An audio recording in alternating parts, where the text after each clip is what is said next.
That's weird. Really weird.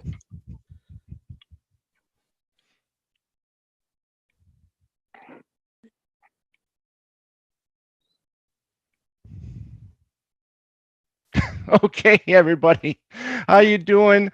And as the saying goes, just when you think we're out, they pull us back in, and here we are. We're back. Right. It's Talk More Talk, a solo Beatles video cast, and we've been gone for a while. And thank you all for your patience, but we're here, and tonight we're celebrating John Lennon's birthday. So we're gonna have a great time. We got a special guest, but first, let me introduce you to myself. I'm Tom Hunyadi. You may know me from my other show, Two Legs, a Paul McCartney podcast, but we're not talking McCartney today. We're talking all Lennon. And let me introduce you to my buddies and my friends here. I can't wait to talk to them tonight. First up, let's get Ken Michaels here. He is, without a doubt, don't let him fool you, because he is the hardest working man in podcasting today. This guy is everywhere. He's got his own show, Ken Michaels Radio, on YouTube. He's got every little thing. He's got Things We Said Today, and he's got this show, right? He does this show with us. So the man is a workaholic. I guess you can say he's almost kind of like Paul in that sense, where it just keeps There's on going. Paul again. He's You said no Paul. Yeah, I know. He's like a shark. If he sleeps, he's gonna die, right? He just keeps on going and going and going. Yep.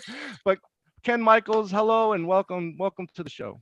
Thank you, Tom. Nowhere near as close as Paul when it comes to good to see you guys. Hi, Kit. Hi, Joe. And special. Howdy. And with us is one of the great content creators on YouTube.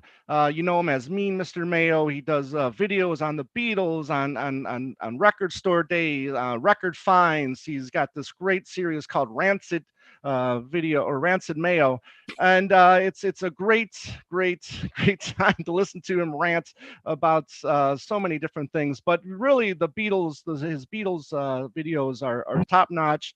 He just did a wonderful John Lennon ranking albums earlier today, so make sure you check that out.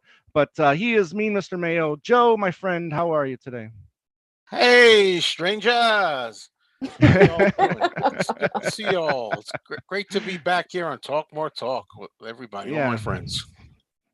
Yeah, and last but not least, she is the queen. We all bow down to her greatness. She is, as we know, she is the queen of all Beatles media, the queen of background, the queen of lipstick, the queen of nail polish, the queen of you name it. She is the queen, and you know her from her wonderful books, the Michael Jackson FAQ, right? She's also part of a new podcast that just started earlier this year called Toppermost of the Poppermost, which she'll talk about later in this show, and also her excellent book, Songs We Were Singing, Guided Tour to the Beatles' Lesser Known Tracks. She is the queen. Kid O'Toole, how are you? I'm great, because we're finally back. Hello, everybody, and hello, everybody out there. Just glad to see you. Really looking forward to the show tonight. Yes. And if you see some other guy with us, that's because he's been with us before. He's a returning guest, and I'm gonna tell you, he's put out 2 books that are just essential to anybody's Beatles or solo Beatles collection. And the first one they did here with Mark Easter. You know him, you love him. This is a book called 8 Arms to Hold You, and he's also got another book called Lennonology, which hopefully he has right next to him there. Can you hold it up there? There it is. Another wonderful book that is just great. The research in these 2 books are just top notch, fantastic. He is Chip Madinger. Chip, my friend, welcome back to the show, and how are you? Hi there. I'm great tonight. Good to see you all again. It's been quite some time. Howdy. Yes, indeed. Yeah. Welcome back to the show. On tonight's show, like I said, it's a John Lennon birthday celebration. And this is almost like Ken's number 9 dream, right? I mean, where we do 3 categories and a top 3 of selected categories. And Joe, you kind of selected these 3. So what are we doing tonight here, Joe? Sure. Oh, I thought you were going to tell me. No. we're going to be, I got to word it just right. We're going to be doing, Right. since it's the 50th anniversary of Mind Games, the album this year, we're going to figure we already did a show, Another Listen, where we talked about it. So I figure, why not just at least for the anniversary, talk about our three, favorite songs off the album that maybe people don't talk about as much, possibly, less maybe known ones. And the same goes for John Lennon and with the Beatles, maybe three lesser known or talked about tracks, right? And the same thing with John as a solo artist and the rest of his catalog. Three, and three. Mm-hmm. 3, 3, and 3. So looking forward to hearing everybody's top 3 for these 3 categories. But before we do that, as always, Ken Michael is here to give us all the information that we need to keep us informed, whether or not we need to pull out our wallet, get a credit card out, and buy another book or a DVD or a CD. He is the one to blame, really, because he's the one that's informing us of all of this. But anyways, Ken, please give us the all the great news, please. I need the news. Okay, it's been a while. First of all, of course, as we noted, this is Lennon's birthday. He would have been 83 had he lived. Let us not forget, it's also Sean Lennon's birthday. And hard to believe how old Sean is right now. Born in 1975, makes him 48 today. If you Wow. Wow. Just a baby. Along with that, we say happy anniversary to Paul McCartney and Nancy Cheval, Right. now married 12 years. All right, congratulations to the two of them. Now, the biggest news, which leaked today on John's birthday, makes us all so happy. It's going to be dancing in that field. That's right. That's right. I'm doing so. I did somersaults in this field earlier today. It was announced on the John Lennon Facebook page and on Instagram. Mind Games box set coming out in the summer of 2024. It's going to be 6 discs in all. If it's anything like Plastic Ono Band or Imagine, we're in for a treat. Also, they're saying for John's birthday, a new deluxe and expanded version of Imagine, the Ultimate Collection, is now available to stream and download, including the entire full-length collection of tracks, some previously only available on Blu-ray, in high-resolution stereo and spatial audio Dolby Atmos. Each set of mixes, and if you remember all the discs that accompany the Imagine album, Ultimate, Elements, Evolution, Raw Studio, and Outtakes, they're now being released, they're saying, as 5 separate albums produced and curated by Yoko Ono. Okay? So they continued to bring out these box sets in some fashion like this, and then the great news about Mind Games. Of course, we still don't really know the full reason why Sometime in New York City didn't come out, although we hypothesize about it here on the but I'm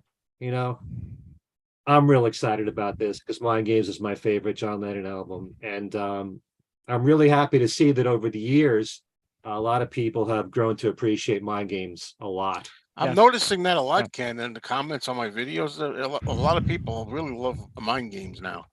Yeah. Well, we talk a lot about music that's overlooked or underrated. The Mind Games album is easily the most overlooked John Lennon album in his solo career. I don't know how anyone can even debate that. But we'll talk about Mind Games a little bit later on. Also, this coming Friday, Ringo's new EP comes out called Rewind Forward. Ringo gave an interview to the Associated Press where he talked about a number of topics, including the new EP. He said, people will be asking me, what's it mean, rewind forward?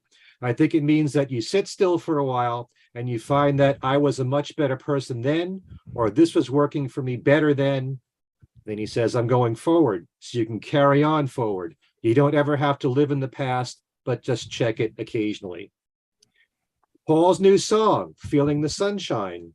He says, we FaceTime each other twice a month. And if he's in town, we hang. And if I'm in London, we hang. And he says he's all over the song, which is great. And when he did send the work track, he'd actually done the drums. So we had to take them off. So I did the drums and vocals, and that was fun. On the new EP, he says, this one's incredible because Ian Hunter sent me his files. Mike Campbell had a track which I loved, so I put drums on it and sang it because that's how it worked. He's put everything else on. About this project, he says, I don't know when I start where it's going. That's how it works. He actually says that he finished his country EP, which is strange because I thought Rewind Forward was going to be the first EP, then the Linda Perry EP was going to be next, and then the last thing he was going to do was the country EP. So does that mean that he hasn't done the one with Linda Perry? Don't really know. But will he be making another album again, he's asked? He says, I don't know. You never know. Right now, I'm EP crazy. On the All-Stars, he says, I love to play, and I need to play in a band. I can't go out just with the drums. You can still catch Ringo with the All-Stars. Their current tour wraps up October 13th. And Ken, I'm going to get there nice and early on Friday to get Andy Nichols his copy. I'm going to pick it up for you, Andy. Ringo. All right. We're all getting our copy this Friday. A few weeks ago, Ringo posted some happy news that he was given the honor of being the first recipient of the Joe Chamber Award in Nashville at the Musicians Hall of Fame. He's quoted as saying, I want to thank everybody who was there. Peace and love. While Ringo finishes up his tour October 13th, Paul McCartney starts the latest leg of his Got Back tour in Australia at the Entertainment Centre in Adelaide, only a few weeks away. That's October the 18th. And Paul's new podcast show has just premiered and is co-produced by Pushkin Industries and iHeartRadio. It's a collaboration with the poet Paul Muldoon based on their work for the book Paul McCartney, A Life and Lyrics. On each show, Paul discusses in detail one of his songs from his long career, and much of the material is expanded from what you'll find in the book. In this first season, there are 12 episodes, and fans can actually listen to all the episodes by subscribing to Pushkin. And there will be another season beginning in February with an additional 12 episodes. Also, Paul was set to appear in an all-new series, Spin's 100 Greatest Rock Stars, which premiered on AXS TV on October the 2nd. Back in 1991, Paul composed and recorded his first full-scale classical work, the Liverpool Oratorio. This was to commemorate the Royal Liverpool Philharmonic Orchestra's 150th anniversary. And now a first ever operatic staging of this work, inspired by Paul's early life, will premiere at Cincinnati Opera's 2024 Summer Festival. In a letter to the company, Paul said, quote, I am writing to express my wholehearted support for this project. I believe the Cincinnati Opera is uniquely positioned to bring this work to life in a new way, and I have no doubt that your production will be an inspiring experience for all who see it. I look forward to its premiere next summer. There's no word as to whether or not Paul will attend the premiere, but I have a feeling he probably will if he's not performing that night. I'm thinking about going. Yeah. Very Thinking cool. about making the drive down and going. Yes. Very cool. Into opera, are we? Yes. Yes, we are. Is. Very good. He is. Very eclectic taste. That's what happens when you're a Beatle fan. I don't like opera. Mhm. I'm a Beatle fan. I'll take rap over opera. Mhm. All right. Ugh. Wow. I need to report some serious news about Denny Lane. You may have heard that he had to cancel a few of his shows due to health reasons, and nothing was revealed until recently. Denny's wife, Elizabeth, is saying that his condition is now critical. She says that Denny's been in and out of the hospital concerning an illness in his lungs that developed after a short bout with COVID last year. He's had multiple tests, x-rays, and scans that are ongoing, along with 3 surgeries, most recently for a collapsed lung, which includes an inserted chest tube that is temporarily needed until his lung heals. He also recently contracted a bacterial infection in his blood, which he is still battling, but seems to be under control. Elizabeth writes, the doctors have explained once he's medically well, he will need several weeks of physical and occupational rehabilitation. Denny does not have medical insurance. The hospital has been working with them regarding this problem, but a rehabilitation center, along with the multiple lab work and specialists, will not. Elizabeth says Denny is unable to fly due to his medical condition, as well as he needs to avoid long distance drives. He has to remain where he is in Naples at the moment. So Elizabeth has started a GoFundMe page, and we're providing the link here in the description box if any of you would like to make a contribution to help Denny out.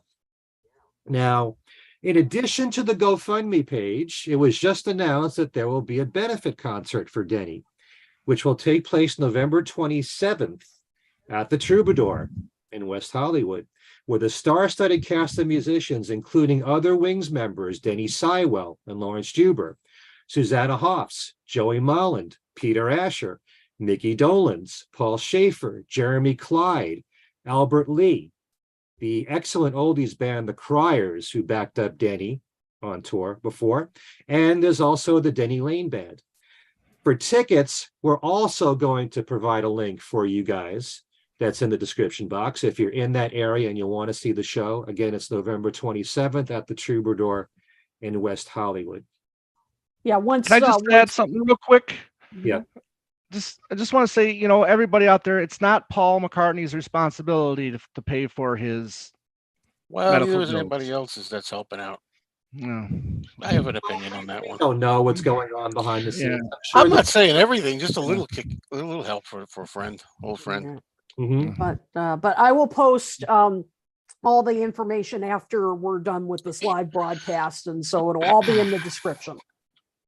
Okay, a few more items here. We've been hearing about the Rolling Stones' upcoming album, due out October 20th, called Happy Diamonds. This is their first studio album of original material in nearly 20 years, since 2005's A Bigger Bang. Paul is said to be playing bass on one of the songs, Bite Your Head Off. And I'm also hearing, that's the name of the song. I'm also hearing that Paul played bass on a second Stones song, which looks like it will come out on the Stones album that follows this one. Right. Happy Diamonds will also include recordings the Stones made with their drummer Charlie Watts before his death.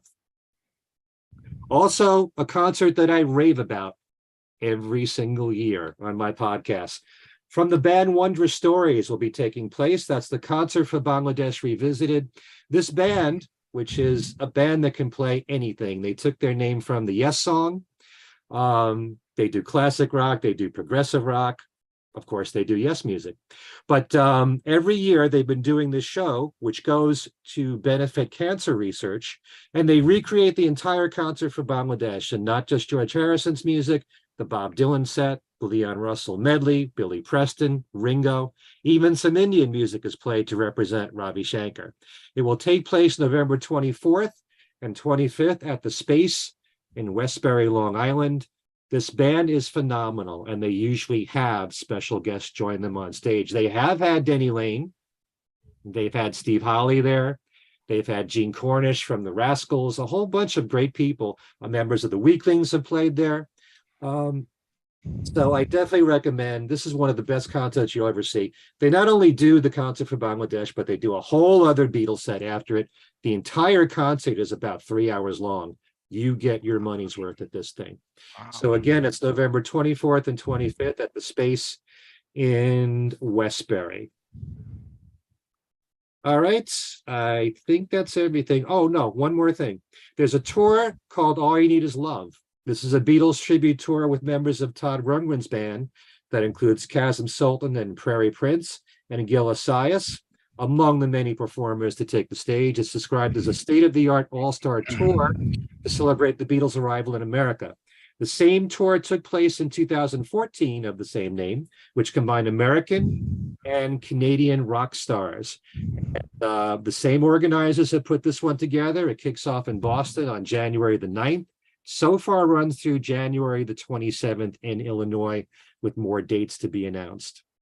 It will have state-of-the-art production and visuals, creating an immersive experience that will transport audiences to the golden era of the Beatles.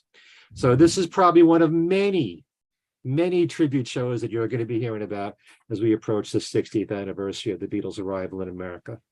All right. Wow. That's all the Beatle news for now. All That's right. it. Wow. Okay. So, as we stated earlier, we're going to be doing 3 categories, our top 3 for each. And we're going to start off with Mind Games since it is the 50th anniversary this year. And, we were hoping that we would get the 50th anniversary box set this year. But like Ken noted in his news, we're going to have to wait until 2024 for that release. So, just a little bit longer.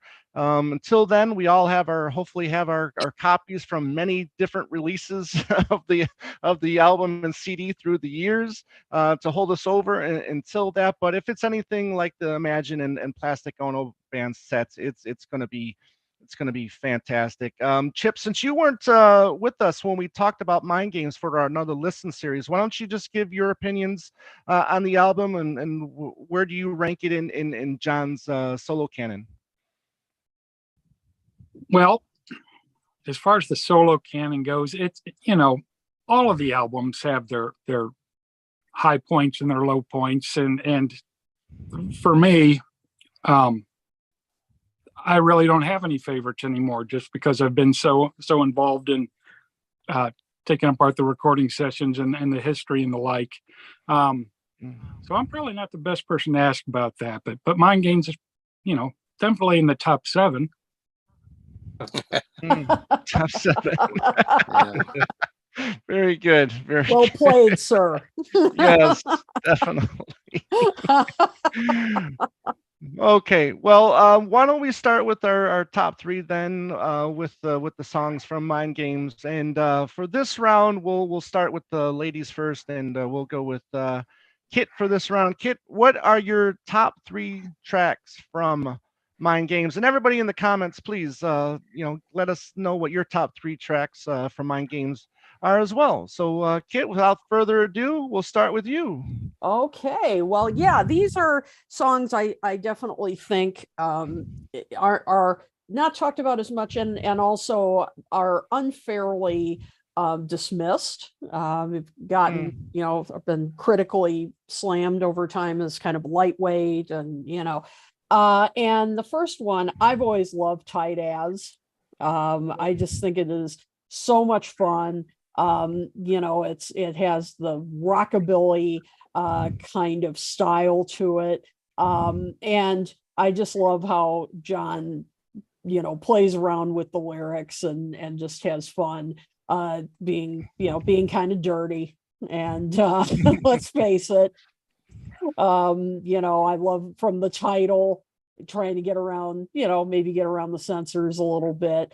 And it's just good fun. And it's he really just shows what a great rock singer he was. The guitars on this are just second to none. I mean, come on, you've got David Spinoza on here. Just one of the best session guitarists. Jim Keltner on drums. But to me, it's the lyrics and John's voice that really make it.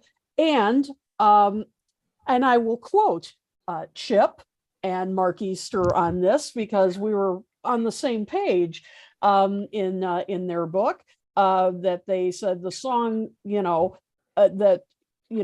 doesn't have to be about something to be refreshing.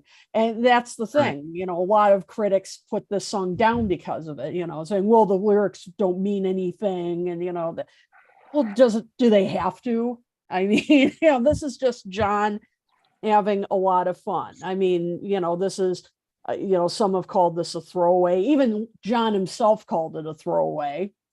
But so what? What else is new? Exactly. His own worst critic. Yep, he was his own worst critic, you bet. But I've always loved it. I just think it's, it's funny, it's fun, it just shows what a great rocker he was. Second, a song that's grown on me over time, You Are Here. I've just didn't love it at first, but over the years, I've just really grown to appreciate it. Beautiful song. Really has some, lovely lyrics from him.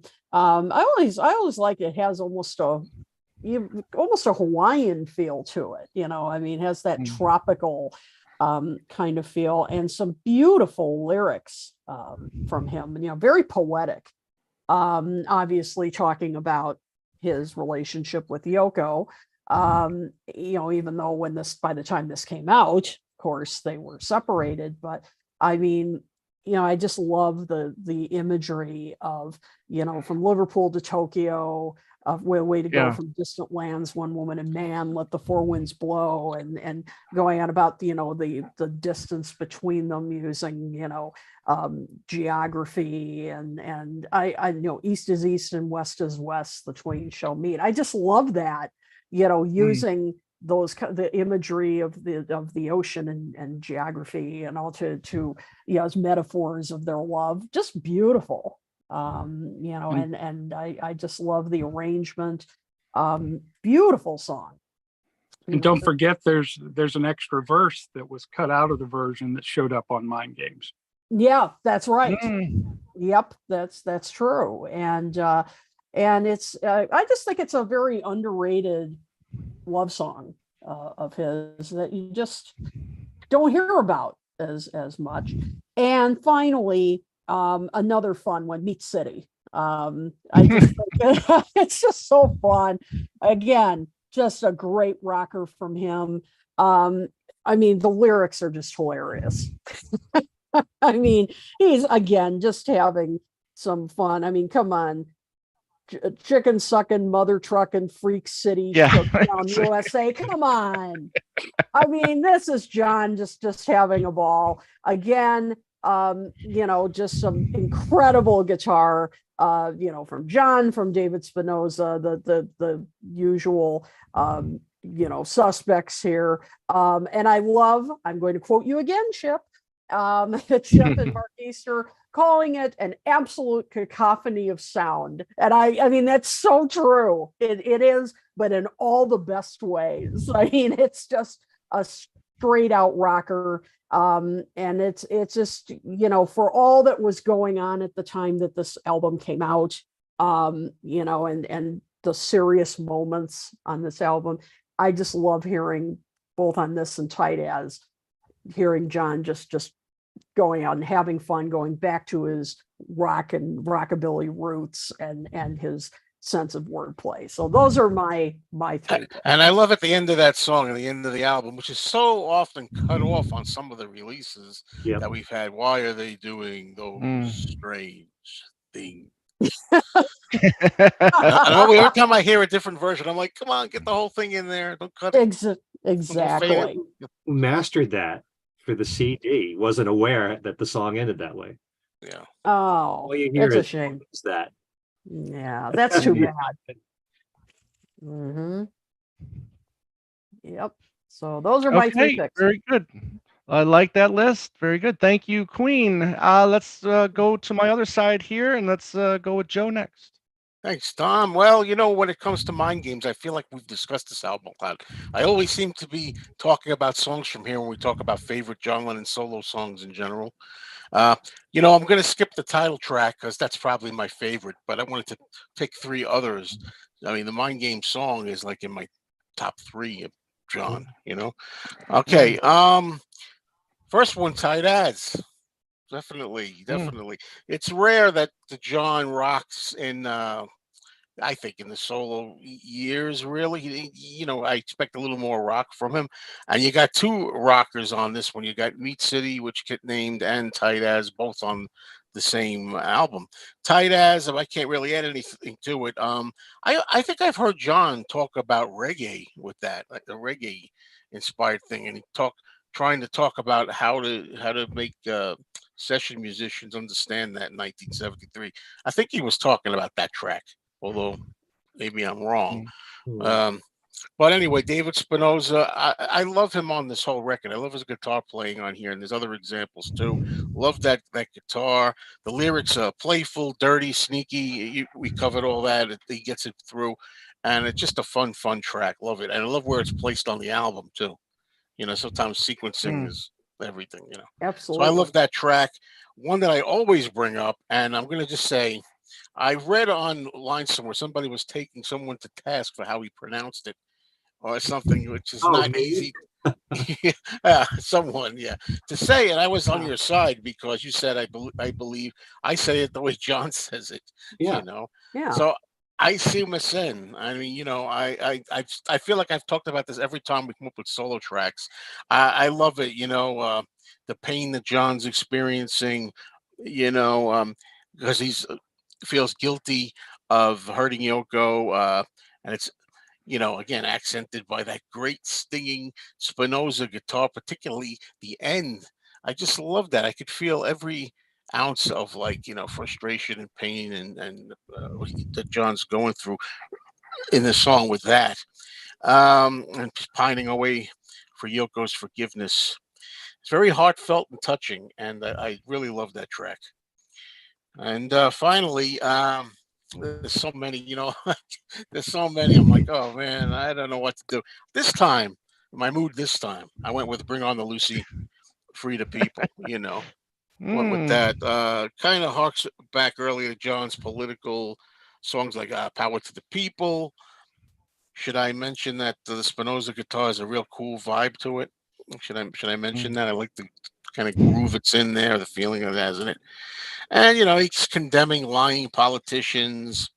And I'm not going to say it, but I love that line that's franking in your face. So while you're bleeping, etc., each other, you better bear this thought in mind. I love that. I just let you tell it like it is, say it, and Mm. I love that track as well. But I could have very easily picked another three. But I think right now these are three that are my highlights.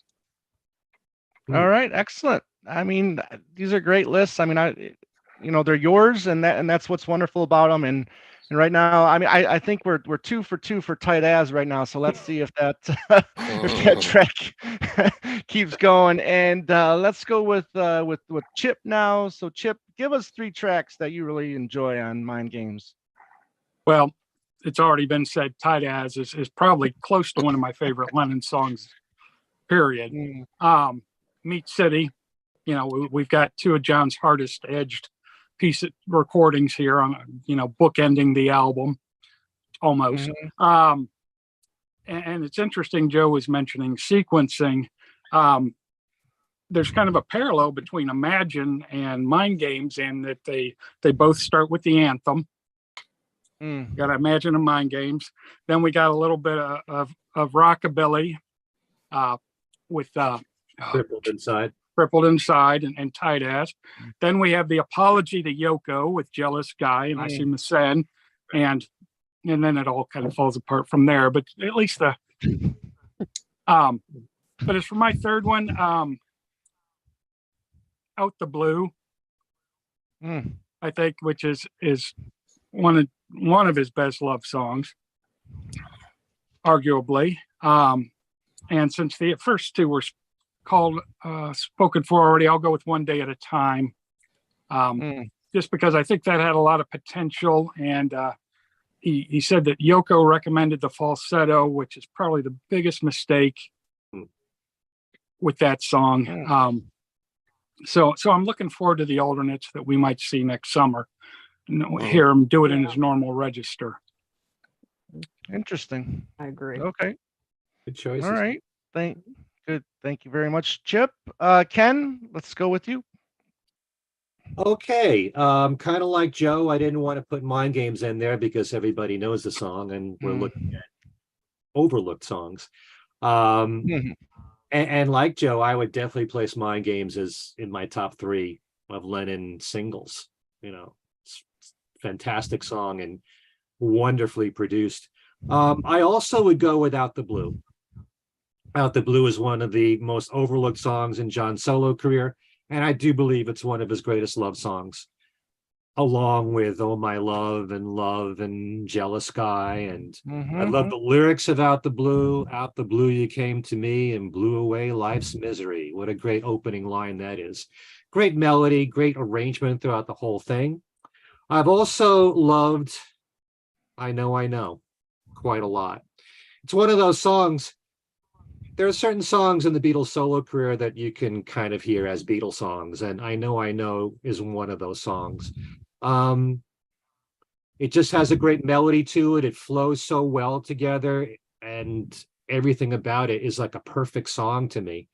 I also know that a lot of people have been writing through the years that they believe that that song was written about Paul, although John never said it was.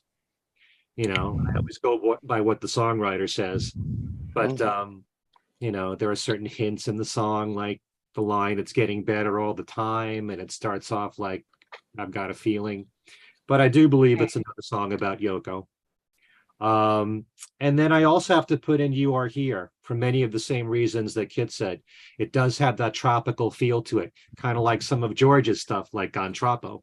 Right. It's got that light, breezy feel to it. And the lyrics are just sensational, like you were saying, Kit. From Liverpool to Tokyo is the way to go. 3,000 miles over the ocean. All that stuff. I think it's a great sentiment in that song. Really wonderful melody. I tend to go a lot for ballads. I'm a big ballad person, as you may know from my choices here on this show. And John was just as great as Paul to me when it came to melodies. They're both great with rockers. They're both great with ballads. And so many great songs to discover on this album for people that don't really know John's solo catalog or mainly know the hits. And those are 3 definite ones right there. Very good. I can't argue with any of those picks right there either. For me, if we were to do this 5 years ago, this song would not have been on anywhere near the top 3 of my list, and that's how much I've really come to love this song. And Utopia national anthem. Yeah, it's That's a banger. It is a banger, and it's I know, which is just I totally adore this track now. There's the melody, I mean the musicianship on it is fantastic. The one line I really loved in this is "Today I love you more than yesterday. Right now I love you more than right now." I just really like that line a lot. I love how he talks about but I never could speak my mind in a couple times, but then at the end he goes, "As we share in each other's minds." I just thought that was really a nice touch and a change of pace there for that track. So really good, really solid, underlooked, underappreciated song that everybody should really pay more attention to. Could have been the Again, second single. It could have been, but good choice. my number 1 pick is what I think should have been the should have been the second single. But for number 2 for me, like Joe and Kit, I got "Tight As." Chip, I think, had it as well, and just an amazing rocker. Really wish we had more hard-nosed rocker, raw rockers like this in Lennon's solo career. And he gave us some really good ones. He really did. But wish we had more of them. And you guys talked about that track wonderfully, so I'm not going to add anything to that. But my number 1 track from Mind Games, which should have been the second single, I feel, is "Out the Blue." I just think this is one of the, like Ken said, one of his best ballads, period. I love the choir-esque sound, that you hear at the end of the track. It's so beautiful and perfect. And yeah, it's the beginning. It's just a perfect track. And "Out the Blue" is spectacular. And I love the track. I love it. So okay, so that's going to be it for the top 3 from Mind Games, and now we're going to move on to the second category, and this is the top 3 overlooked Beatle John songs. Now, this is one I'm really curious to see what direction all of you are going for this, and I think this is going to be fun. So again, in the people watching, let us know what your top 3 overlooked John Beatles songs are. And this time we're going to start at the bottom. I don't know if you guys see the same screen that I have, so I'm just going to go by what I see. And this time, let's start with Chip. All right. As far as overlooked songs, I kind of threw out anything from Plastic Ono Band or Imagine because they've all been very well documented and discussed quite a bit. I think probably my favorite overlooked Lennon song is "Clean Up Time." Well, hold on. This is the Beatles. This is from Beatles. Shit. Well, Oh, all right. That's all right. Back But up. you know what? Let's no, we can do that then. Why don't we just go to the top 3 lesser known John songs, solo John songs. So Chip, okay, so that way we won't have to go. But go ahead, Chip, continue. yes. Cleanup time, I'd have to Okay. say is up there. Just the we're talking about the harder edge of John still. Great arrangement with the horns. One interesting thing I learned about the song is that when John felt that he was having problems with the song, when it really wasn't quite there, he'd add sound effects. So that's where we get a lot of the sound effects that are kind of eking along in the background of cleanup time. I think another would have to be Scared. For a lot of the same, the lyrics are fantastic. The arrangement's fantastic. The vocal is great-eyed goddamn straight from your heart. You can't beat the delivery on that. And finally, let's go with You Can't Catch Me. And again, it's the arrangement, it's the fantastic vocal. That one just really chugs along. It originally started out, there was a Batman type intro to it that Spectre had put together to kind of, that never really stuck. So I've not heard it, I've just read about it. But I think those are the top 3 for me. Okay, very good list. Ken, we'll move to you next. Interesting. I also, this is the only time when any song appears twice, I put Out the Blue in there because I really do think, like we've been saying, it really merits, one of the greatest love songs in his solo catalog. I put it up there with the songs that I mentioned before, and Woman is my all-time favorite solo Lennon song. Out the Blue is very similar in that regard, such a beautiful melody and lyrics and arrangement. I like what you said there about the choir towards the end, Tom. Yeah, I should have pointed that out. But Out the Blue certainly deserves it. And just like Chip, Scared. Scared is an awesome track. The whole production behind it, the sound of John's voice, especially when it's building in the middle and he's singing, You don't have to suffer in heaven or hell. Just dance to the music. You do it so well. And he sings the well part, and it goes up higher and higher. What a great voice. What a voice. Really made the song. And the whole eeriness of that track, starting off with the sound of a wolf, and everything, and the pounding of just the single notes. Boom, boom, boom. It's kind of chilling when you hear the Bear version that's on Menlove Avenue too. But no, I love Scared. I think that's definitely one of his best solo songs, completely overlooked. And then I would also put, this was really tough because I had a tie between these two, but I always like to rave about How. I think amazing song from the Imagine album, and all the sentiments that are in that song and how personal it is, and lines that we can all relate to. How can I go forward when I don't know which way I'm facing? How can I give love when I don't know what it is I'm giving? It's things that we've all felt before when I don't know how to give. I'm sorry. So yeah, it's you talk about deeply personal songs and words that we can all kind of relate to in life, and How is just that. And it's also kind of an interesting song in the way that the time signatures are kind of different, and there are certain pauses in the song before you resume the song again. It has a different arrangement in that way. But I really love How a lot.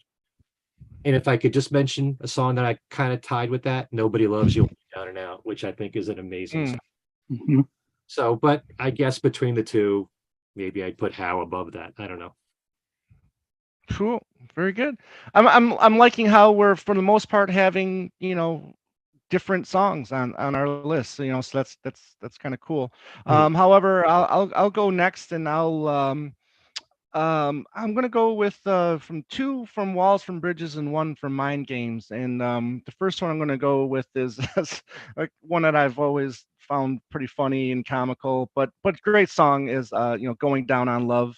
I just find that that's a song from Walls and Bridges, which people I know a lot of people enjoy.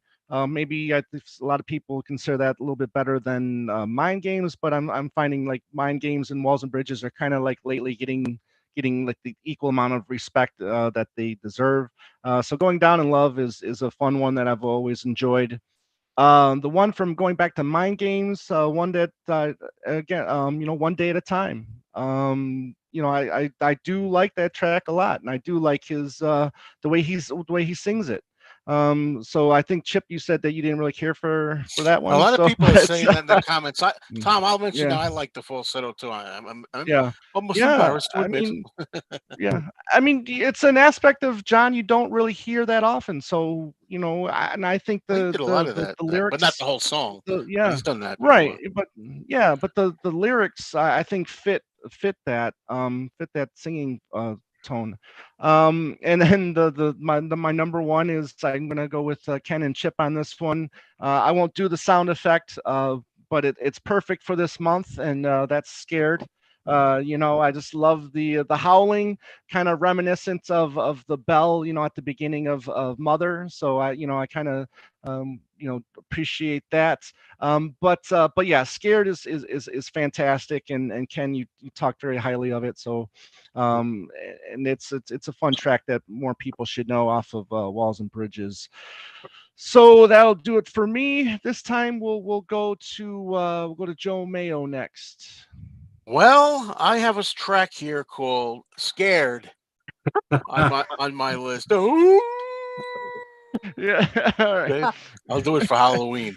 Okay, Yeah. what can I say? During his time separated from Yoko, he's talking about his fears and his vulnerability. And I like I like, I love the lyrics in it. I love the way John sings the song. I just like, he delivers everything in the song, everything that he Hmm. sings. And, stuff like personal stuff like, I'm scarred, I'm scarred. I'm scarred Yeah. every day of my life. Right. I just managed to survive. I just want to stay alive. And they're just good lines. I like no bell, book, or candle can get you out of this, etc., etc.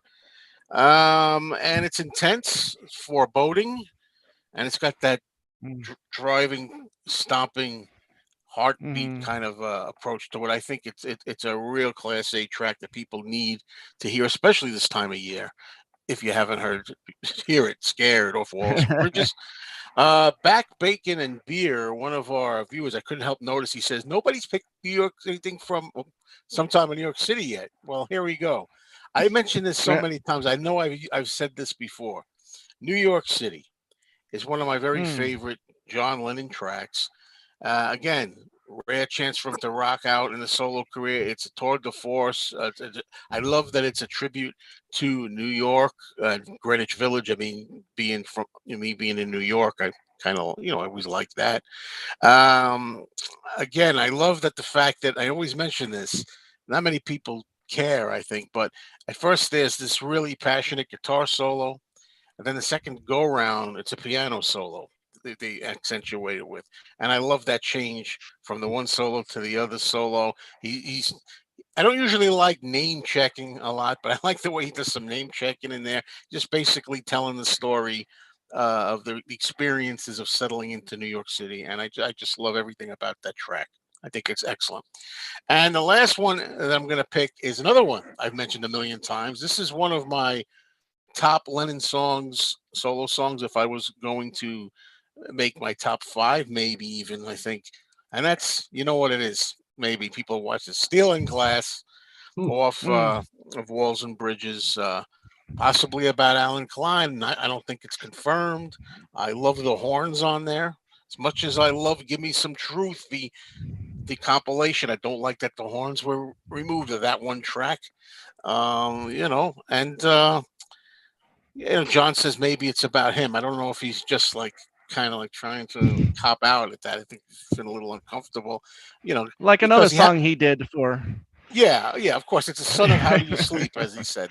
I think Right. that's it. If I was going to criticize it at all and quibble, it's the fact that it's just like How Do You Sleep light.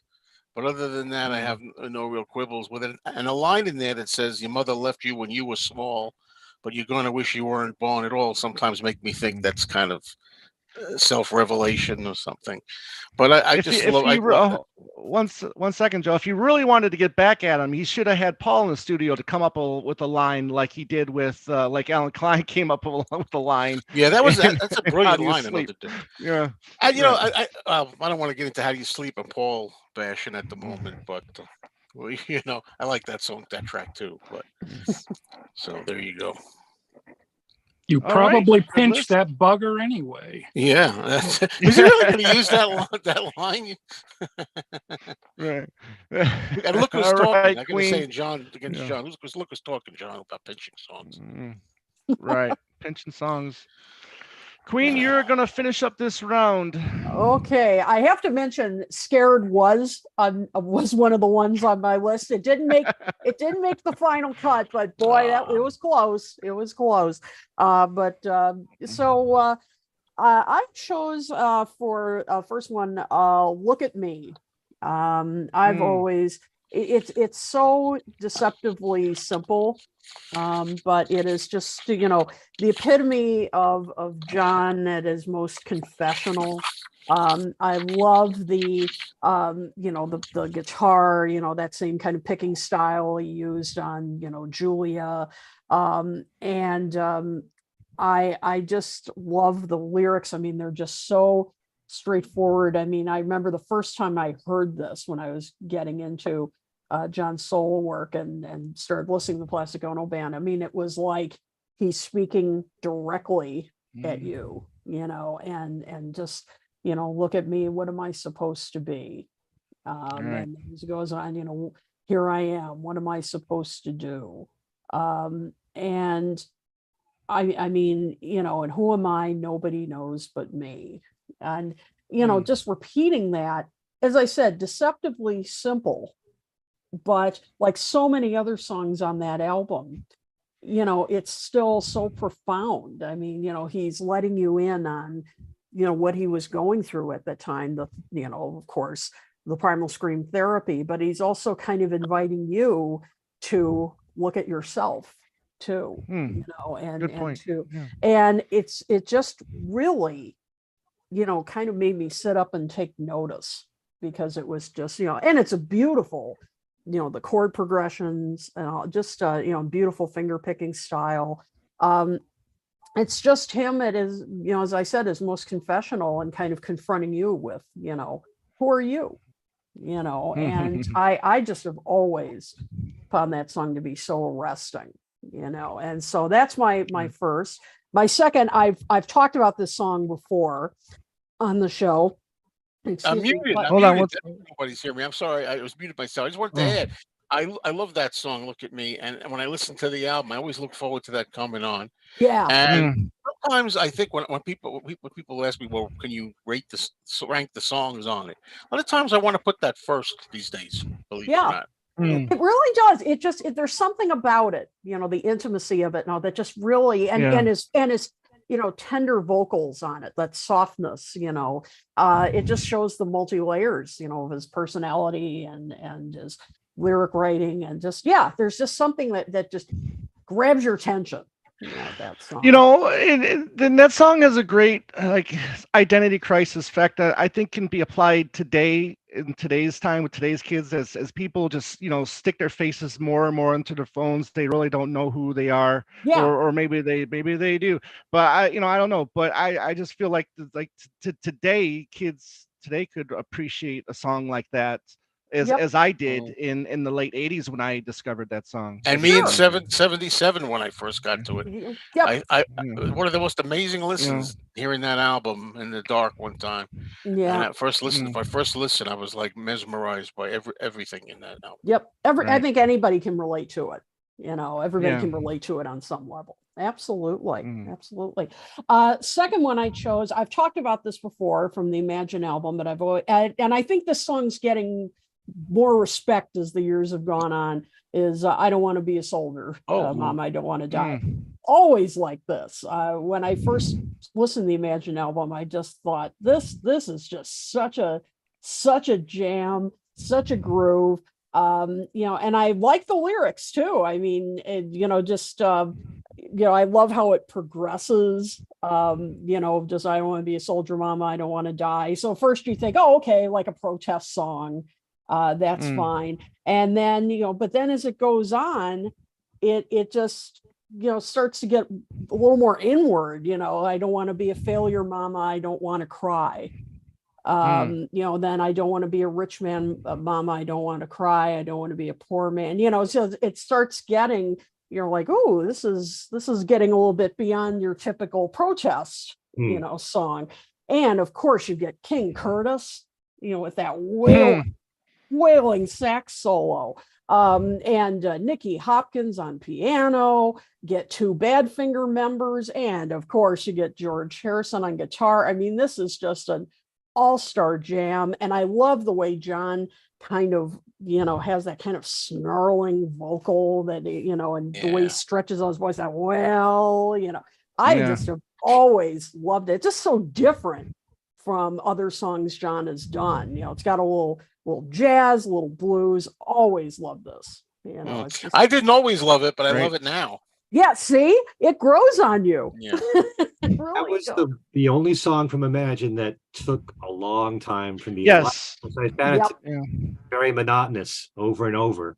But it's a groove. It is just, it's a groove. It's a groove. You gotta get involved somehow. Because of its uniqueness, the looseness of it, the jam aspect of it, it's so exactly. It happens. Kind of wish there'd be more of that. Exactly. And, once you get into it, it's really, I love it. Yeah. I just love it. Last one, Walls and Bridges. We've been visiting Walls and Bridges a lot. Is What You Got. I've talked about this song a lot too. Yeah. Not only because it's a great rocker, but I like how he kind of turns upside down your expectations, because at first you're listening to it like, oh, this is a great, rock kind of funk with some funk to it. Love that nasty guitar riff that goes through it. So you think, oh, this is great. But then, and then you hear him saying, well, it's Saturday night and I just got to rip it up. So you just think, oh, great party song. But of course, as you listen to it, it's anything but, because he's talking about, it's basically, he's talking about what he'd go through in the lost weekend. I mean, just saying he's partying, he's living it up. But of course, it's, you don't know what you got until you lose it. Baby, give me one more chance. And one more chance. Love it. Yeah. He's getting more and more desperate sounding as the song goes on. Yes. And that's what I love about it. I mean, because he's really, because the song, I mean, the backing sounds like anything but. It sounds like a party, But when you really listen to the lyrics and his vocals, it's the complete opposite. Yeah. And I love that. I mean, he's really flipping your expectations upside down. So I've always loved that. Nice little trick there. I like that. I like to work. You mentioned, so I like to work this in because I forgot to mention it with Scared, and it applies equally to What You Got, and other stuff too on the Walls and Bridges album. Mm-hmm. The May Pang movie. Okay. Yeah, I know John really wasn't upset. He wasn't lost. He was really happy. All this kind of stuff from her perspective. Well, these songs tell you how John felt a lot. John just put it out there, and songs like "Scared" and "What You Got" and "Bless You," stuff like that. I'm sure he had his good moments too. It's obvious when you see even photos of him and stuff. But he was hurting. He was confused. Yep. And this song really. You hear it in the lyrics. Yeah, absolutely. If you want to know the real John, listen to his music. Yep. Yeah. Oh, yeah. Exactly. I love in What You Got, the lyrics there. Come Monday, Mama, I just got to run away. It's such a drag to face another day. Exactly. It's right there. Yeah. Yep. That's right. Very good. All right. Well, I've got one more comment. Oh, sure. Here. Okay, go ahead. Scared kept coming up, and specifically the introduction. So we'll cut away to the trivia portion of tonight's program. Oh, And the wolves that opened the record, their names were Big Gray, Dagwood, and Scamp. interesting. Oh. I'll never remember that. There were 3 people responsible for the wolf. Three sound? wolves. 3 wolves, actual wolves. Actual wolves. Wow. Interesting. So they weren't taken from a film or They were taken from a soundtrack record that no, I'm drawing a blank. Robert Redford narrated, and it was okay. a bunch of field recordings by a guy that taped these 3 wolves over a couple years. And the same sound effect opens up one of the tracks on the Elephant's Memory album. So Okay. Wow. there you go. Interesting. I did not know that. I certainly didn't either. I'm glad. One of many reasons why you're here, Chip. Yes. Yes. Very go. interesting. All right. Joe. I thought it was Joe's voice that did that. Oh, What?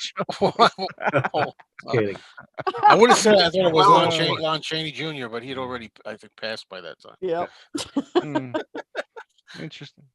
All right, so that was round 2. We're gonna go to category 3, and this time it's the top 3 overlooked Beatle John songs. And this is the one that I'm really looking forward to seeing where everybody's going to go, what direction they're going to go in. And this time, let's start with Ken Michaels. Okay. For a number of years now, I have looked at 2 Beatles songs as being so overlooked, one of which is Within You Without You, so we can't count that. But the other one, I would say, is Julia. I never see love being for that song. Yeah, it's true. And I think it's an absolutely gorgeous, stunning song. There's something to be said about the sound of one person's voice and just an acoustic guitar. And I love what you said, Kit. I was going to say this myself when you were talking about Look at Me, the delivery in John's voice and the softer vocal. One of the things that doesn't get talked about a lot when it comes to the Beatles are the different vocals that they've had, especially Paul has so many different types of voices. And John does different voices too. There's a difference between the way he would sing a ballad like In My Life and the much softer tones of Julia. And I think that's very effective in the way the whole song comes across. And the words, of course, are absolutely beautiful. I love her hair, a floating sky is shimmering in the sun. Beautiful words right there. And I also like, even though John didn't invent this, the fact that for a long time in the song, you're singing the same note. But the chords change. And yet it's still a great melody anyway. You know, and the finger picking style, which he learned from Donovan, you know, same thing he used in Look at Me, Dear Prudence. It's an absolutely stunning song. And I think it really stands out. Sean did a great performance of Julia at one of the John Lennon tribute shows many years back. So I love that song. I wish more people would give it attention. And, you know, should be ranked a bit higher, I think, in the Beatles canon. Beautiful, beautiful song. Yeah. One that nobody ever points out. It's you know, I like depressing songs. Yes, it is. It's a song with interesting melody. And what's the matter? Was that one of your choices, Tom? No. Should have went first, Tom. It's a very moody song. I love the Beatles harmonies in that record. And the slowness of it, you know. I like the word play in there. Red is the color that'll make me blue. I just think it's a great song. It's one of the great harmony songs like This Boy and Because. So I put Yes It Is in there. And one of the songs that I pointed out, which we did on my channel, the songs that should have been singles. I always think Anytime at All should have been a single. For 2 minutes and I think 10 seconds, it's just bliss for me. It's just a great punchy song, so damn catchy. Love John's vocals. I could say that in every John song. But it's a perfect pop song and it's got a rock edge to it. And I love the piano solo in the middle. Everything about that song. It's one of those songs from the same period as, say, Can't Buy Me Love, which could have just as easily been, as big a hit for me anyway. And very rarely do I hear anybody ever point out Any Time at All as a great song, but I definitely. I've heard people like that. I like it a lot too. I always wish as perfect as a film as A Hard Day's Night is. I always have a pet peeve, a little one, that they repeat songs in there. I always say Any Time at All would have been great there, and I wonder maybe the police scene with Ringo when they repeat Can't Buy Me Love. Although it does, because all you got to do is call and I'll be there, and it's helping Ringo, and it's it would work, but. Can't Buy Me Love, we're so used to seeing in that scene. Or maybe the concert scene they could have done Any Time at All. Imagine them doing that one, miming to that one. That would have been a good concert scene. Yeah, very true. All right, great list, Ken. I'm tired. I get tired of when people say, John was the rocker and Paul was the balladeer. And look, I mean, John sang some of the best ballads in his Beatle career and in his solo career. So I don't want to hear any more of that nonsense. Queen, we're going to go with you next. I agree with that. All right, absolutely. Okay, well, my first pick has always been one of my favorites, and this is primarily written by John, which is There's a Place. I've always loved this song, and it was a B-side. I mean, this is just how good, of course, the Beatles were that this was a B-side. I just think this was also an indication of, how John was growing as a songwriter, by 64, that he was, moving in a, different direction, that this was not, a straightforward love song. Instead, this was, about retreating inside your mind. This is about introspection and reflection, a retreat from, the world and sadness. And I've just thought, I've loved the lyrics. I've loved the harmonies on this. I mean, their harmonies, of course, are, have always been we've talked about them for so long, but I always thought on this, where they're just particularly tight, Paul and John, particularly, singing together. And, it's just, a departure from, other songs they were doing at the time. And I just think that it's, today even it stands out. And, it slightly predates, it's the similarly themed, Beach Boys in My Room. And I just always loved this song. And as I said, I just feel like it's yet another early indicator of where John was going to go as a songwriter. Second one, and I've talked about this song before too, but I don't care. I'm going to talk about it again. I'll Be Back. I love I'll Be Back. I mean, I feel like for a long time people slept on this song. I mean, it is just the chord progression, and the it was interesting that of course it was originally in, I guess John intended it as a waltz, and thank God they changed that. But I just love the acoustic guitars on here, and again the harmonies, but you can really hear John's voice, particularly. I mean, I just think this was for too long a hidden gem. I just absolutely love it from start to finish. It's just and even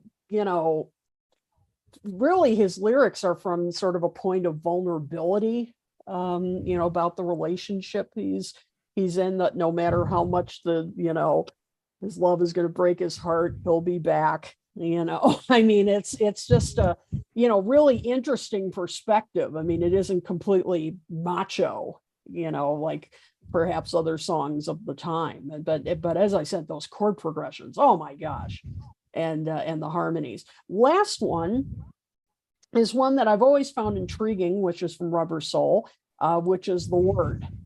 I feel like this is another indication of where they would go, because of course, instead of, once again, a typical love song, the word is love, like capital L, more like philosophical, big L. And I just feel like, this was before the Summer of Love. Ahead of its time. It was ahead of its time. Well, yeah, exactly. By a lot. By a lot. I mean, by 2 years. I mean, and I just and yes, I know this was influenced by a drug trip and everything, but I mean, I just think, wow, I mean, this was really, pretty forward thinking. And it just showed, the directions they would go in, the psychedelic directions they go in on Revolver, Sergeant Pepper, and and to think that we got this sneak preview on Rubber Soul, and it's just, and it's catchy as hell too. I mean, I just love that part. It's all fine, it's sunshine, it's the word. Yeah. Love those harmonies. So I've always thought this is another song that's been kind of slept on. With John is this kind of almost in this preacher kind of mode, saying, I've got the answer, the word is capital love. Yeah. and he's here to show everybody the light. And he's here to show everybody the light. Exactly. So I don't know why this song isn't mentioned more as, hey, this was a big leap forward for them. And they were ahead of their time with this song. So those are my 3 picks. Excellent. Very good. All right, I'll go next, and my number 1, or my number 3, I should say, is from the Help album. It's As Late as I Go. It's really weird because I was expecting to do stuff from the second period, because that's my favorite period. I ended up picking everything from the first half, and I love each track. And again, these are just songs that you just don't hear people talking about. And the first one is from Help, and it's Only Love. Again, I just love when John does these simple little ballads. I think he does them well, and I love, it's like the I get high when I see you go by, and I don't know if there was any like controversy over that line, like there was like when what was it? I want to hold your hand, I get high. When people thought they were saying that instead of, I can't hide, so it's I would like to get a time machine and go back in time and see if people made a big deal about them saying hi at that point in time. But anyways, it's a beautiful song. I think John sings it wonderfully. Second one, kind of cheating, because we never really asked each other if we wanted to do just co-writes or songs that he wrote, and we didn't want to do covers. Well, I'm picking a cover, and that's from the Longtail Sally EP, and that's Slow Down, the Larry Williams song. That's one of my favorite vocals from John, and one of those early rockers. I love that long piano intro. It's just, really cool. I love his vocals in that track. And actually got on the roof of my house once when I was 14 years old while playing that track, and pretended I was on the rooftop. And I grabbed a broom pretending I was playing guitar, and that was one of the tracks that I did. I think I had like the rock and roll albums or something like that, and that was one of the tracks. But my number 1, and Ken said it already, is Yes It Is. Beautiful vocals, and the backing vocals, like you said. I love what George does on guitar. It's one of my favorite things George does on guitar in that early period of the Beatles. Really nice touch, and lyrically, you touched on it too. Ken, is red is the color that my baby wore. It's really cool. track, and it's one of those tracks that when I was discovering the Beatles, I would always, I was getting the cassettes, and I would always hit rewind, play it again, hit rewind, play it again. It was definitely a track that I played over and over and over again when I was first discovering, and I need to go back and rediscover that song, and play it over and over again as well. But yeah, those are my three tracks. So next up, we're gonna go to Joe. Okie doke. First, I have from the criminally underrated. You don't think a Beatle album could be underrated, but whenever they list them, this comes near the bottom for a lot of people. With the Beatles, yeah, kid, I knew you'd like that. I picked "Not a Second Mhm. Time." I always loved that Mhm. song since I was a kid, and it's the haunting sound of it. It's very moody and haunting, and I think we owe that to George Martin mostly on the piano Mm. playing. I'm thinking, but I love the way John sings it. I love how he has the O's in there and everything like that, and how it, that part when he goes, I don't want to sing it. When he says, "Yeah," what's that part at the end? For you, yeah, and stuff like that. I love the way he sings it. It's different pitches to his voice, and I love those the Aeolian cadence that you hear with that. I mean, I know exactly what they mean. No, I don't. Fancy. I don't know what they mean. I mean, but and, it's simple words to the song, but I think it's more complex sounding than it is. But it's something different about that track. I think it's mostly the piano. All right, so secondly, I picked "You Can't Do That." Um, Mm.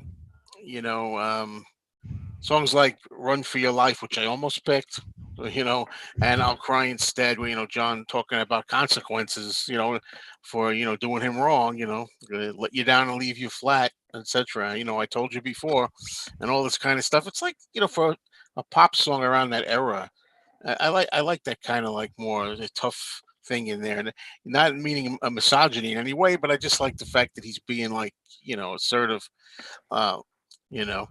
And let's see, a lead guitar solo from playing lead guitar, Mhm. John. And I like the way he puts the "oh, you can't do that," like a desperate "oh" in there. I Mm. just love everything Yeah. about that song. Mhm. And finally, I wanted to pick, like Tom, I could have picked everything from late, and I didn't know where to go with this, but I put in a shout out for "Your Blues" from the Mm. White Album, a heavy blues parody. If I think it's a hidden gem off there, and it's what I call one of the Beatles' street cred songs. Whenever I Mm. was a kid, I'm like, yeah, you think they just love me do, and I want to hold your hand and stuff like that. Listen to Revolution, listen to Helter Skelter, listen to Your Blues. I loved that they're all in a little room, like a closet type of room, and they're getting that sound, and you hear people yelling like the Beatles. I hear Ringo. I seem to hear in there yelling in there, and I like that he's pouring his soul out with all that really cool guitar playing that goes on in there, and talking about sometimes feeling near suicide. He's in India, and he wants to die. And I was pretty well adjusted as a teenager, but I had my moments, and when I would feel like bad, this is one of the songs I used to play at splitting. Volume. You're splitting volume. And I used to feel Yeah. like, yeah, I'm lonely. I want to die, and all this kind of stuff. And that's why I always liked Lennon, because I kind of like felt, he was experiencing my pain. I could relate to that. And that line about, which I don't think anybody knows what he means when he says, "If I ain't dead already, girl, you know the reason why." Is there like an answer to that, or is that supposed to be like, what's the reason? To Hmm. keep you wondering. Uh, the Hmm. reason, the reason. I'll tell you the reason. The Reason? reason. So, yeah, and yeah. What else can I say about it? Thunderous drums. I love it. I love the drumming on it. Love everything about it. Early That emo. early emo. That made my list of finalists for sure. Yeah. Ah, Mm. But this was hard. This was hard to Yeah. narrow down to three. Right. Sure is. so Okay, Chip, you're going to bring this round to a close. Well, don't have any overlap here. Now I don't get to use any of my alternates. So I've got to pick out of the Mm. five. first has to be This Boy. Even though it was a B-side, that is the quintessential early Beatles song. It just can't be topped. You got the Ed Sullivan performance is just beautiful. So yeah, I guess I'll go a little bit later to just spread it out a bit here. You're Gonna Lose That Girl. Yeah. Just a great vocal. And it seems like they were having a blast doing it. I mean, the help visuals probably don't hurt that thought at all. But and let's see. Hey Bulldog. Oh, sure. Ah, yeah, good pick. The harder edge again. So neat lick, great guitar solo from George. And once again, we've got the visual aspects to see how it was while they were recording it. Yeah. Which I What a think ends, revelation. yeah. Very good picks. There you go. So, Chip, what do you Excellent. like the Yellow Submarine song track version, or the earlier the one the way it first came out? I think the original stereo. Okay. And Very you? good. Very good. Well, I think I like the song track on that.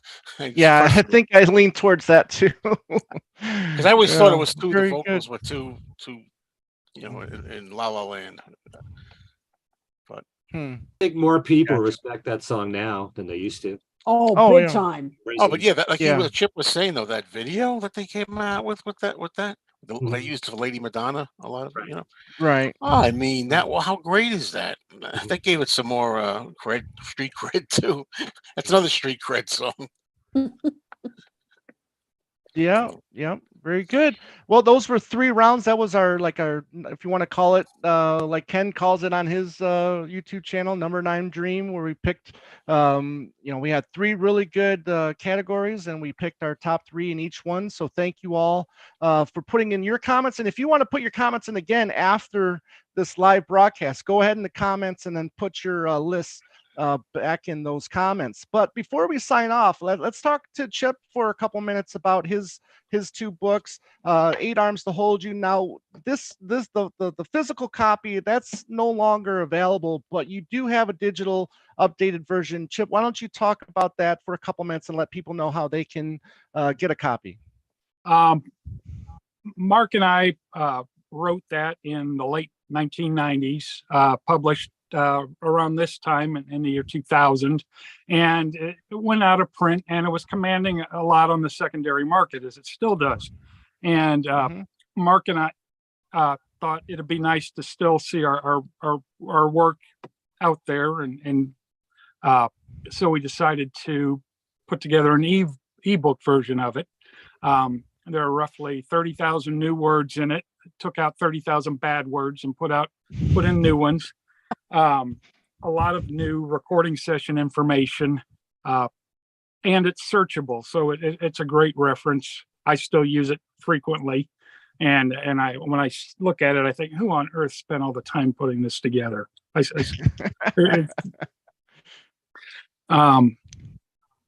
So well, look, I that, mean, you gotta be commended for all the effort you put, you yourself, what you put in by listening to every live recording in that you found that you could find, and talked about the differences, and that's one of the things that you get in this book. I mean, like you said, I mean, Chip listened to every single live recording and talks about that in the book. Recording sessions, who played on the tracks, the dates. I mean, all of that information that you could find at that time is in this book. And the bit I'm most proud of, I've probably said it on here before, is being able to identify all the Wings Over America tracks. Wow. Which we couldn't have done if we didn't have all the audience recordings. But this was all pre-computer. So it was trying to sync up the album with the cassette and trying to get them to sync up. Okay, so it's not from Cincinnati. Maybe it's from Chicago. Well, which Chicago's?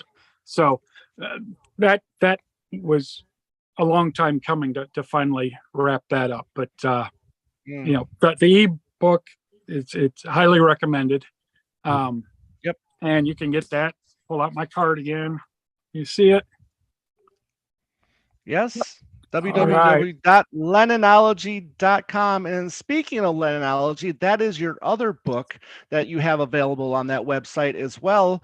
Talk about that book, putting that together, and that whole process, because again, that's another research heavy book that, again, I mean, if you like your reference books and you want to know what John and Yoko were doing on, April 23rd, 1972, there's a good chance that that you have it in that book. Probably. Lennonology grew out of, I was starting to put together an update for 8 Arms and was making a list of all the things that I'd like to cover in it. And I never got past John. So it just kept snowballing. And it took about 15 years from start to finish. Wow. So, and what's really hard to believe is that it's 8 years old. That is Wow. That's amazing. So, still got some here in the basement. So, same place, Lennonology.com. And the splendid times guaranteed. And I will Right. put Now, that that's, in the description when this is over. Okay. right. Mhm. That's hardcover and paperback. There are a handful of hardcovers. A lot of them are B stock with, little dings to the corner or something like that. But plenty of paperback still. So, yeah. And volume 2 is still in the works. We're looking towards it's going to be all the sessions. Wow. Okay. Cool. Oh, very cool. And, So- there was a little bit of the dates were kind of laid out there in Lennonology, but all the detail will come in the second book. Come in a second. So, Lennonology Volume 1 was more of a diary. This Volume 2 is going to be more of a recording sessions book. Yes. Very cool. Kind of like, so it'll be like part 2 of 8 Arms to Hold You for John Lennon. It'll be a deep dive into 8 Arms to Hold You. Yeah. Okay. Very cool. Very cool. So again, that's www.lennonology.com to get the digital version of 8 Arms to Hold You and the hardcover or paperback of Lennonology. So what part of 8 Arms to Hold You did you find the most fascinating in your research? I mean, what was your one mind-blowing, discovery, if you remember any, while writing? Well, a lot book? of it had to be with, like I mentioned, the Wings Over America was heads above any of the other research that I was excited to find. The double fantasy sessions, to really put those together. I mean, there'd been some other attempts at that were really nothing more than fiction, and to really kind of nail that down and get those in order. Just this past, it's been a year now, but I was in New York City and went and spent an hour in the Hit Factory, which was very enlightening. And it's so much smaller than you think it is from all the pictures that you see. You think there's this monstrous control room, and it's just this little tiny cupboard-sized room that all these people are packed in, and it was just fascinating to be in there and see it. Interesting. Ken, do you have any other questions for Mark, or sorry, for Chip, regarding either of the books? Is there anything new that you discovered where John is concerned in recent years that maybe, well, I'm sure it's going to be in part 2. Yeah. There's I've already forgotten all the neat things that are going to go into it. So very good. But it's great to have new discoveries every now and then. Oh yeah, there'll be plenty between the covers. Okay. Can't wait. You should be Very cool for all the research that you've done. Yes. Yes. Thank you. Oh, and I should throw out hello to Scott Riley as well, who was the co-author on Lennonology. Co-author, right? Very good. Very good. Kid or Joe, any questions for Chip? Just that I just want to mention that I use 8 Arms to Hold You all the time. As I mentioned before we went on the air, my copy is is embarrassingly beaten up because I consult it all the time, and really, those of you out there who don't have don't have a physical copy, really encourage you to get the e-copy, because you will use it. It's a wonderful Yes. reference tool. Thank you. Right. And like I said before the show, I mean, this for me, this is like the American Express. I never leave home without it. So I take this, it's always got to be by my side because obviously it goes up to 2000. So anything and everything up to 2000 is in the book, whether it's live recording sessions, you name it, it's there. So again, Chip, thank you very much. And there you go. Ken's got his copy right there, I'm sure. But go ahead. My copy is always inches away from me in this den. Yeah. Right here. Great to hear. Very, very good. Very good. Chip, is there any way people can get a hold of you, or you just want to stick with the Lennonology? Are you on social media? Any social medias? Or there's the Lennonology Facebook page. Okay. And you can reach me if you need to at chip@lennonology.com. Excellent. Hey, that's easy. Very, very good. Yeah. Yeah. So highly recommended, people. If you don't mind the digital version, please check it out. You will not regret it. Okay. All right. So let's go around the horn for us, and let's tell everybody what we're up to or what we've been doing. And Kit, let's start with you. Okay, well, as far as Toppermost of the Poppermost goes, we have a new episode out, which covers, it's actually part one of our look at September 1963. We're looking at the British charts, and that is up. We have our website, toppermostofthepoppermost.net. You can find that episode there. And you can also find it at virtually any streaming platform you can imagine. Part two, which will look at the US charts, will be out in the near future. I was also recently on a podcast that I'm sure we all know well, Ranking the Beatles, where they rank different songs and Beatles songs, obviously. And we talked about I Need You, which is another one of my, I think, an underrated song from the catalog. And so you can find that episode at rankingthebeatles.com. And next month, November 7th, I'm going to be back at the Tuesday Night Record Club at Monmouth University, and I'm going to be talking along with Ken Womack, of course, our good friend, about the album Fleetwood Mac, of course, the first one that Stevie Nicks and Lindsey Buckingham did, which I'm really looking forward to. That's November 7th, and that will start at 7:30 p.m. And I will post more information about that on our Facebook page. And finally, I will be teaching another class, and I'll share more information about that in the near future, but it will be December 7th and 14th. It'll be the next in my series on the history of the British invasion. This will be called, it's the first wave of the British invasion, 1963 to 1967. It will be the Hollies, the Animals, Dusty Springfield, the Who, and a little group you might know called the Beatles. So I'm really looking forward to teaching that class. So I'll have more information about that as well on our Facebook page. And so looking forward to that. So busy. Yes, you are. Yes, you are. And we'll go to our YouTube pro over here next, Mr. Joe Mayo. You are muted though at the moment, so you're gonna have to unmute yourself. Thank you for There you reminding me. Okay, yeah, my YouTube channel is Mean Mr. Mayo, and for John's birthday, I did a ranking video talking about his albums in the order these days that I prefer them in for myself.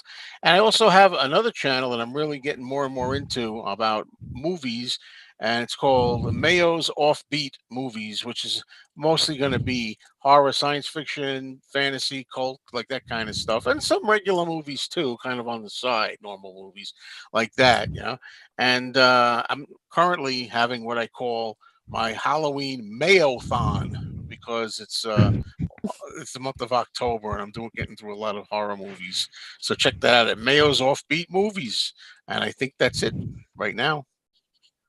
All right. I hope this name change sticks, and I I like like it. it. I I like it. like it. I like it.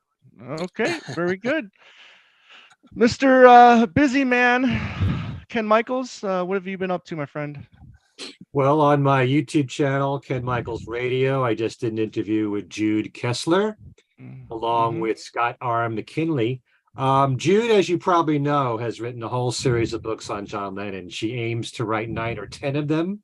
She's done 5 already, covering John's entire life chronologically. This was actually her 3rd book, called She Loves You. And the reason why I interviewed her, and actually Tom and Andy interviewed Mm-hmm. Jude on Two Yep. Legs as well, is because it's the first book she's put out as an audiobook, which is where Mm-hmm. Scott McKinley comes in. He did the voices of lots of people, the 4 Beatles, Brian Epstein, George Martin, whole bunch of people. And so we talked a lot about the period that She Loves You covers, which is 1963 through the first few months of 1964. We do a whole conversation about 1963 and the changes in the Beatles, and it was the big breakout year in the UK. And Scott gives us an example of some of the voices that he does for the audiobook, and it was a great interview and getting lots of compliments for that. I also Yep. did another Ultimate Beatles trivia show with Andy Nichols coming back as the reigning king, trying to go for his 5th win in a row. That's with Darren DeVivo on the show, my co-host from Things We Said Today, and a good friend of mine, Michael Lynch, who's a musician who wrote the theme song for Things We Said Today, that catchy little That's tune at right. the Mm-hmm. beginning and at the very end there. And he is a big trivia expert, big 60s guy, and they all battled each other, and we get to see whether or not Andy makes it to his 5th win in a row. I also had Beatley Tone on my channel, and he's also someone who was guested on Two Legs, and we did a show where he listed his top 5 most underrated solo albums from John, Paul, and George. 5 in total, not 5 from each. We figured when it comes to Ringo, everything except the Ringo album could be considered underrated to some degree. So he just wanted to center on John, Paul, and George, and that was a fantastic show. He's such a great Mm-hmm. speaker. We love having him on. Hopefully, he'll be on more shows. So that again is on Ken Michaels Radio. Please subscribe to the channel. Things We Said Today, my other podcast show with Darren DeVivo and Alan Kozin. We just did a show for the Mind Games album for its 50th anniversary. So we talked in detail about that, and we all talked about what we miss the most about John. And yeah, so that's in our latest show. And my radio program, Every Little Thing, is on about 50 radio stations. If you want to find out how you can listen to it, go to my website, kenmichaelsradio.com, find the Every Little Thing page, lists all the radio stations, the broadcast times, with links to all their stations. You have to listen to them as a live broadcast from each of the stations. Mm. Okay, Busy. that's it. Cool. Yeah, I listened to the first hour of the audiobook from She Loves You, and Scott is fantastic. I mean, Very it's talented. yes, very talented is the perfect way to put it. I was really enjoying it, but it's, I think, like 7 or 8 hours long. So gonna you're gonna be there for a while. So maybe break it up. But it's very good. It's very good. Hopefully he does. He keeps doing them for all the books as they come out. So for Two Legs, I'm just going to bring up a couple things. We've been pretty busy as well, but a few weeks ago, we had John Blaney on, who put out volume 5 of his Songs He Was Singing series. He wasn't going to do this, but I'd like to take a little credit by saying that we talked him into doing it. He wasn't going to do volume 5 because there was a lot of reissues and stuff like that, not a lot of new material like past decades.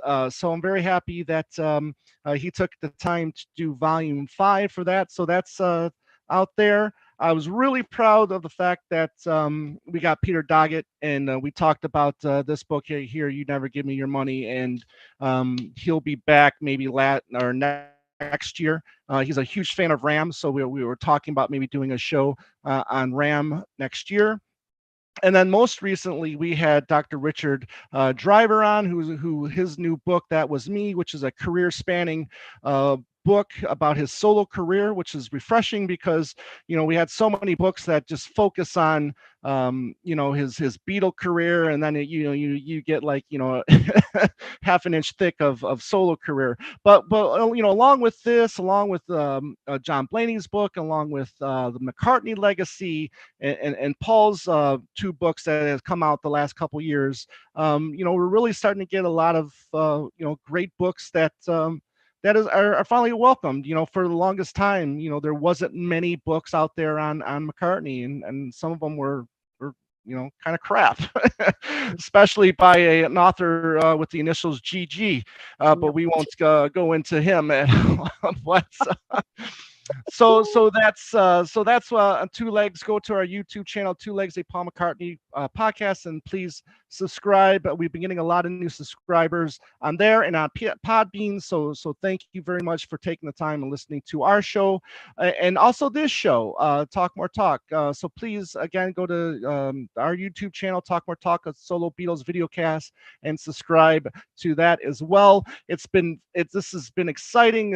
It's great to be back. Sorry we were gone for so long, but you know what? As John says, the quote, right? Life is what happens when you're busy making other plans. But that's just how it goes sometimes. You can't help it. So for the Queen, Kid O'Toole, Ken Michaels, Joe Mayo, Chip Madinger, I'm Tom Hunyadi, and all we're saying is give peace a chance. Take care. Happy birthday, John and Happy Sean. birthday. Happy birthday. Yes.